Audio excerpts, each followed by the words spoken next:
Maunya sih Gundala 2 tapi apa boleh buat dapetnya Assalamualaikum Ustadz Kodrat 2. Assalamualaikum Ustadz Kodrat.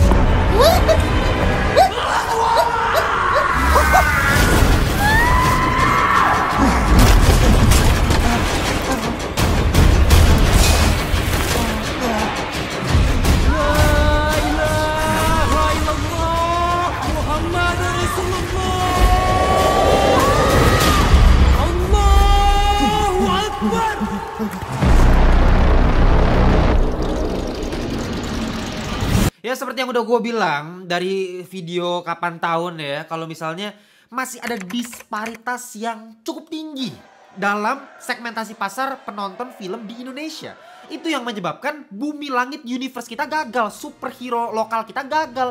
Kenapa? Karena kebanyakan mayoritas masyarakat penonton pecinta film-film lokal kita yang tiap hari kerja nonton horor-horor lokal itu nggak bakal peduli gitu, nggak bakal mau nonton film-film superhero yang kerjaannya pakai kostum kulit, pakai kacamata, pakai topeng, pakai sayap di kuping, bisa keluarin petir anjing. Semuanya dia diduduin cuy gitu sama masyarakat-masyarakat yang tipikal yang tadi, nggak peduli mereka gitu.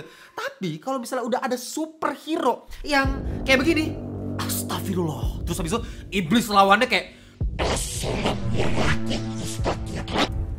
Assalamualaikum Ustadz Kodrat. Waalaikumsalam warahmatullahi wabarakatuh. nah itu dia, itu yang disukai oleh masyarakat-masyarakat tipikal tadi. Ya memang pada kenyataannya terlalu ambisius juga nggak baik buat perfilman kita juga. Karena ya lu lihat Bumi Langit kayak bubar gagal total ya gara-gara terlalu ambisius. Mau bikin superhero yang tinggal di dalam laut, babi. Gimana bikin CGI gitu. Mau bikin superhero yang terbang pakai jubah gitu, ala-ala superhero Amerika kayak Superman. Kita punya duplikat-duplikat dari superhero-superhero barat. Tapi pada kenyataannya secara culture, secara budaya kita berbeda jauh gitu. 180 budaya berbeda dengan mereka. Jadi kita nggak bisa langsung gitu ngikutin mereka untuk mengikuti ritmenya DC dan Marvel, nggak bakal bisa. Contohnya Bumi Langit. Dan Kodrat membuktikan ya oke lah, kita step by step dulu. Kita bikin superhero yang agamis dulu lah. At least biar ditonton dulu sama masyarakat. Yang sama kayak bilang, Kodrat 2 ini sekarang udah nyampe angka lebih dari 2 juta penonton. Kodrat pertama juga udah lebih dari 1 juta. Memang penontonnya banyak dan banyak fansnya. Iya, terbukti karena Kodrat tadi gitu. Kalau misalnya Joker punya quotes why so serious, nggak ada apa-apanya. Nggak peduli masyarakat why so serious. Ya udah, nggak usah serius-serius amat. Emang kita nggak perlu serius-serius amat. Kalau misalnya nah itu baru merinding pak gitu loh. Ya mungkin ada banyak di antara kalian yang penasaran sama pendapat gue mengenai film Kodrat pertama yang rilis di tahun 2022 kemarin. Jadi kalau kalian belum nonton film itu sebenarnya nggak apa-apa langsung nonton film keduanya karena literally di recap anjing film.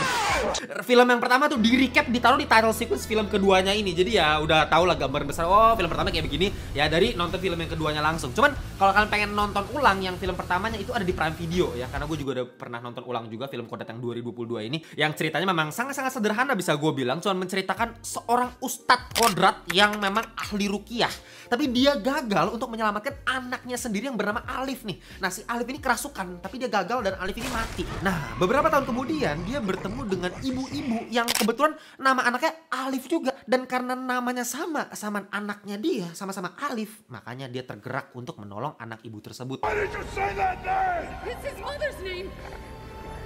It's his mother's name. Oke. Nah singkat aja ya, gue pengen kasih tau pendapat gue. Ya kalau misalnya pas tahun 2022 tuh semua orang memuja-muja film Kodrat pertama ini gitu. Semua orang bilang ini adalah angin segar untuk industri perfilman kita. Kalau buat gue pribadi ya, bukan angin segar sih, tapi lebih ke masuk angin kali. Tapi ya jujur ya, memang filmnya fresh sih. Ya dalam artian daripada nonton film-film horor lokal nggak jelas yang lagi-lagi berdasarkan kisah nyata lagi gitu. Ceritanya Jawa lagi gitu ya. Ini masih ada culture Jawanya sih. Cuman at least lebih fresh gitu dengan memadu padankan horor dengan action, dengan koreografi dan sebagainya. Lebih menarik lah untuk ditonton. Nah tapi yang jadi masalah, kenapa gue bilang tadi masuk angin? Karena yang gue inget ya dari Kodrat pertama ini, itu adegannya cuman kayak beginian doang gitu. Muhammad Rasulullah. Tapi memang nggak bisa dipungkiri, selera masyarakat kita mayoritas masih yang kayak begitu gitu. Yang penting tense-nya kenceng, yang penting banyak baca doa, yang penting orang teriak-teriak kerasuk. ya orang tuh udah kayak tegang gitu nonton, udah ngeri gitu. Nah makanya ketika film Kodrat kedua ini rilis, gua perhatikan di komentar tuh banyak sekali yang kurang suka sama film ini. Lebih suka film pertamanya. Kenapa? Karena ya Charles Ghazali sebagai sutradara dari Kodrat 1 dan 2 ini kayaknya mencoba untuk mengganti formulanya di film keduanya ini gitu. Sekarang entah kenapa gua ngerasa kemarin abis nonton ya, itu jadi main cantik banget. Bahkan dari opening scene-nya, ini baru mulai nih, bioskop baru mulai, filmnya baru mulai, itu langsung disuguhkan dengan adegan yang ya bisa gue bilang mungkin 5-7 menit tanpa musik sama sekali. Dan ini yang berkali-kali sebenarnya yang gue kritik di film-film horor lokal kita gitu kan. Selama ini kalau kalian selalu nonton review gue horor lokal, gue selalu marah-marah, gue selalu maki-maki masalah ini gitu. Masalah scoring ya kan, sound effect yang gitu kan, yang musiknya ngong dari awal sampai habis begitu, terus tensa kencang mulu, grande, terus capek gitu ya, nggak ada serem-serem, yang nggak ada suspense-nya. Nah di sini ya gue nggak tahu apakah Coach Charles nonton ngelantur atau gimana. Cuman ya ini yang gue mau, ini yang gue pengen, dan gue nggak tahu kalau kalian gimana. Ya lagi-lagi kalau kita berkaca ke selera masyarakat sekarang gitu ya, ya yang gue lihat seleranya kebalikan dari gue gitu, berbeda dengan gue. Karena buat gue less is more, more is less, itu filosofi yang gue dapat gitu. Karena ketika gue nonton film horor yang secara elemen banyak dikurangi, kita fokus ke elemen yang penting aja. Kayak misal di adegan 5 menit 7 menit awal film ini, ya bener-bener lu cuma dengerin iblis dengan suara Shadow Master. Setelah ini aku akan menjajah Indonesia. Dengan suara nafas yang tersengal-sengal dari seorang Acha Septriasa, dengan scoring yang tidak ada sama sekali, nggak ada ngangengong sama sekali, udah, cuman itu doang, hening ya. Dan itu nggak cuma sebentar, dan berhasil ngelok gua dari awal film, dari opening. Memang di Kodrat pertama juga udah bisa ngelok gua sih, tapi dengan cara yang grande kan. Wow, dari awal udah action, udah kerasukan, bocah kerasukan, udah kayak wah gila ini apaan gitu. Dengan POV shot itu kan keren banget gitu. Tapi di sini lagi formula dibalik, jadi tenang, sunyi, iblis, suspense. Gue sih suka ya, gue gak tau, coba kalian tulis di komentar deh pendapat kalian gimana. Karena kalau kita ngomongin secara teori ya, kita ngomongin objektifnya ya, semakin sedikit elemen yang dapat mengintervensi fokus kita ketika menonton film horor untuk membuat kita ketakutan ya, semakin sedikit elemen tersebut ya kita makin fokus ke elemen yang bener-bener penting. Kayak misalnya si iblisnya, gue jadi bisa lebih detail lagi ngelihat bulu-bulunya itu bener-bener pakai praktikal ya, makhluknya tuh ya. Ini yang ini baru gue harus apresiasi, bukan siluet hitam kayak di film Pabrik yang sebelah. Ini pabrik-pabrikan juga, sama sih pabrik-pabrikan juga, tapi lagi-lagi mohon maaf yang sebelah udah nggak, monster yang nggak jelas nih, monster apaan, terus siluet hitam doang, bayangan hitam doang. Hello sir, good afternoon sir. Nah ini bener-bener dibuat bulunya jelas, kukunya, tanduknya, matanya lu bisa lihat kayak werewolf gitu loh, bener-bener ya keren gitu. Dan gak cuma sekali loh ya, adegan yang tanpa musik, tanpa scoring dan sound effect dan lain-lain, bener-bener hening, cuman dialog doang. Itu gak cuma scene yang di opening doang, itu banyak, berkali-kali gue lihat. Terutama ada satu scene ya, ketika si istrinya Kodrat yang bernama Aziza ini diperankan sama Acha Septriasa tadi, itu lagi sholat. Nah ini kan adegan sholat ini ya, selalu gue ngeliat kayak di film ya begitu, paling ada jump scare, dikagetin, panning sholat, tiba-tiba belakangnya setan gitu, berkali-kali gitu. Ini enggak, ini bener-bener ya satu angle, kamera statis, diem doang, close up dengan lensa yang ya di sini gua apresiasi Mas Charles Ghazali itu berani main lensa yang bukaannya besar gitu, main lensa yang makro, dan banyak sekali ya gue lihat di sepanjang film ini close up. Dan ya kalau misalnya gue jadi sutradara di sini juga ya, gue akan lakukan hal yang sama. Kenapa? Karena ya gue punya Vino G. Bastian di sini, gue punya Acha Septriasa di sini, ya gue pakai close up aja udah, mainin aja, mereka suruh actingnya udah bagus gitu actingnya kan. Oke, balik lagi ke adegan sholat tadi, ketika lu nanti akan ngelihat Acha Septriasa lagi sholat dengan terisak-isak, dia nangis sedih karena dia merasa bersalah, merasa berdosa, udah bersekutu dengan iblis ya. Dan lu bisa lihat loh, setiap kali dia pengen mengeluarkan kata Allah ya, itu kayak ada jeda gitu, ada waktu yang dijeda, kayak dia mau ngomong tapi kayak nggak bisa, mau ngomong tapi nggak bisa. Hanyalah aku.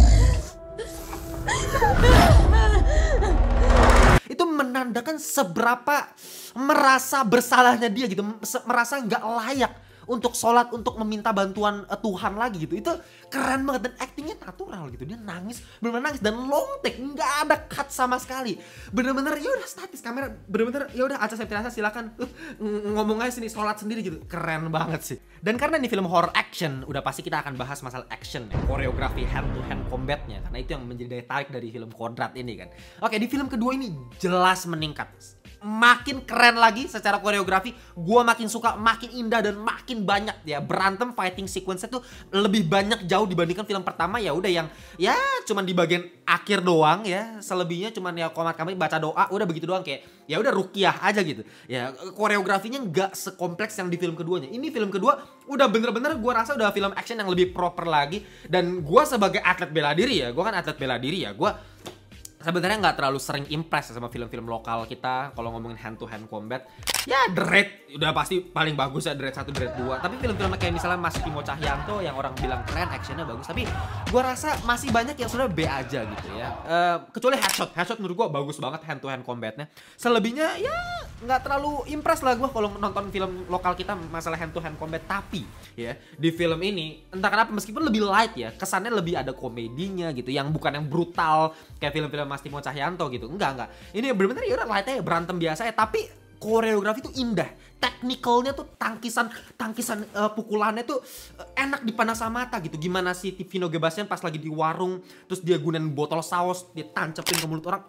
Enak banget gitu. Lucunya dapet gitu dan kreatif ya, kombinasi koreografi, komposisinya, blockingan orang-orangnya gitu, pergerakan Vino Gebastian juga dia oke lah, udah punya pengalaman di Wiro Sableng sebelumnya, udah pernah dilatih sama Ryan Ruhian ya, jadi udah kerasa matang banget lah pergerakan dia sini, keren banget. Cuma yang jadi masalah pacingnya berantakan banget. Ini gue juga nggak tahu apakah memang dari segi bagian audio, bagian editornya sama di bagian penulis skripnya itu mereka masing-masing punya pemahaman fase yang berbeda-beda. Mungkin itu yang terjadi karena yang gue rasain kayak agak nggak nyatu aja. Jadi setiap klimaks yang ditaruh di bagian akhir gitu, kayak punchline-punchline-nya itu gak ada yang berhasil gitu, gagal semua. Oke, kita mulai bahas satu-satu ya. Oke, kita mulai ngomongin dari audio ya. Ini masalah teknis dulu pertama, masalah audio. Entah kenapa vokal dari dialog-dialognya tuh entah kenapa kerasa tenggelam gitu. Ini kasusnya sama kayak video review gue kemarin ya, Pengapungan di Bukit Duri ya. Itu gue juga ngerasa memang ya, sorry buat kalian yang komplain di komentar, thank you banget udah kritik gue, karena memang gue juga ngerasa sebenarnya abis edit loh kok suaranya kayak begini, karena gue abis ganti device ya. Jadi gue nggak tahu, gue masih pakai CapCut editnya tapi ganti OS sebenarnya, HP yang beda OS, tapi jadinya beda. Suara sound efeknya tuh jadi kenceng semua, sedangkan vokalnya jadi tenggelam, jadi kurang. Nah, itu yang gue rasain juga di sini gitu. Vokalnya tuh jauh banget. Nah, ini berbanding terbalik dengan film yang waktu gue bahas Perayaan Mati Rasa ya. Itu gue udah bilang kan, anjing ini mic-nya tuh bener-bener kayak deket banget sama mulut, bahkan udah kayak dimakan anjing, ditelan anjing mic-nya. Suaranya menggelegar gitu satu bioskop. Bahkan di awal pas gue review kemarin kan gue bilang tuh, apa ini bioskop gue doang nih, jangan-jangan masnya lagi minum di belakang layar bioskop terus kesenggol, volumenya jadi maksimal jadi kenceng banget. Itu yang gue rasain. Tapi ternyata enggak cuma gue doang, ternyata bener kan. Di komentar juga ada beberapa orang yang, oh iya bang, gue juga ngerasa gini, oh iya emang suaranya kok kekencengan, ini kenapa kayak begini. Iya, berarti memang bener, kayaknya mic-nya tuh serasa kayak pakai mic podcast yang kondenser, ngerti gak sih serasanya ya, karena terlalu deket gitu. Nggak ada sound stage gitu, nggak ada kesan 3D. Kalau misalnya nonton film kan lu pengen ngerasain suara yang real dengan adegannya, dengan scene-nya gitu, yang ada ruangannya, ada 3D-nya. Nah, sedangkan kalau misalnya kayak di Perayaan Mati Rasa bener-bener ya udah mikro kayak ngomongnya kenceng kayak gitu loh ngomongnya. Nah, kalau di sini ini kebalikannya, kayak jauh banget gitu.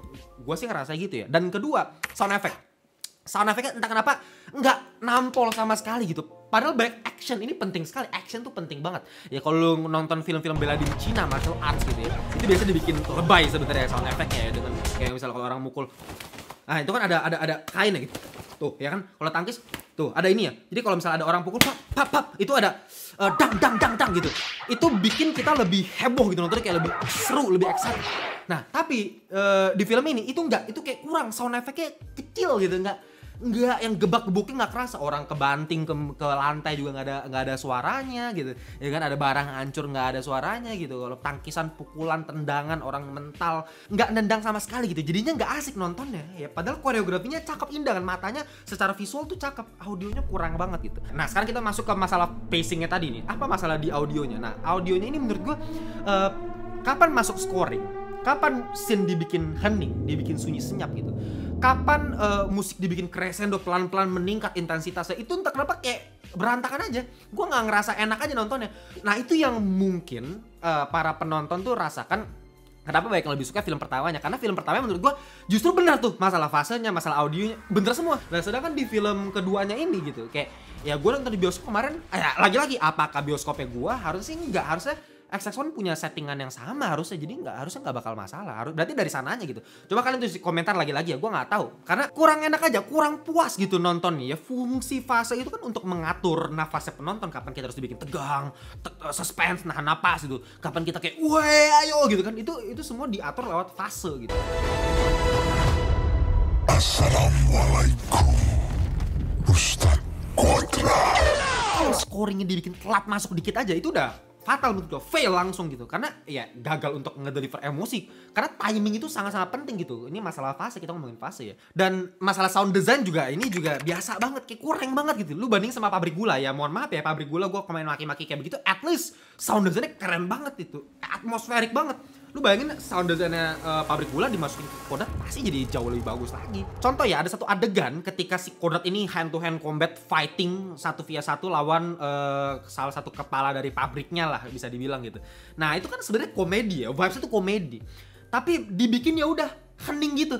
Nggak apa-apa hening, at least sound effect-nya dapat gitu loh. Pukulan tangkisan dapat, tapi enggak juga gitu. Kalau gua lebih prefer lagi pakai percussion, nambahin scoring percussion-nya pakai jimbo gitu kan, pakai drum Jepang, drum Cina.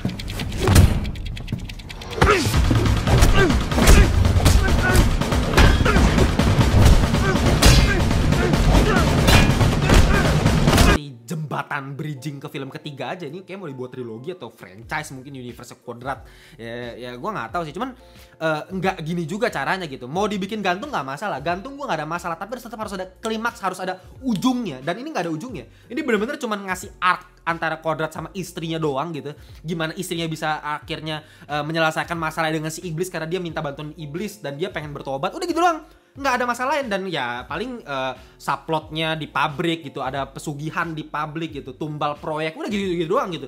Jadi esensinya jadi kurang aja. Kalau film pertama jelas kan, oke dia nyelamatin Alif, udah klimaksnya di situ. Di sini nggak ada klimaks yang pas gitu ya. Lagi-lagi cuman pengen jembatan ke film ketiga, dan itu menyebabkan pacingnya jadi berantakan. Dari awal ke tengah itu masih semuanya menurut gue nikmat sekali, tapi mulai dari selesai nih konflik di pabrik selesai sampai ke bagian akhir udah nggak ada cerita yang pengen diceritain lagi. Bener-bener dia udah di dragging.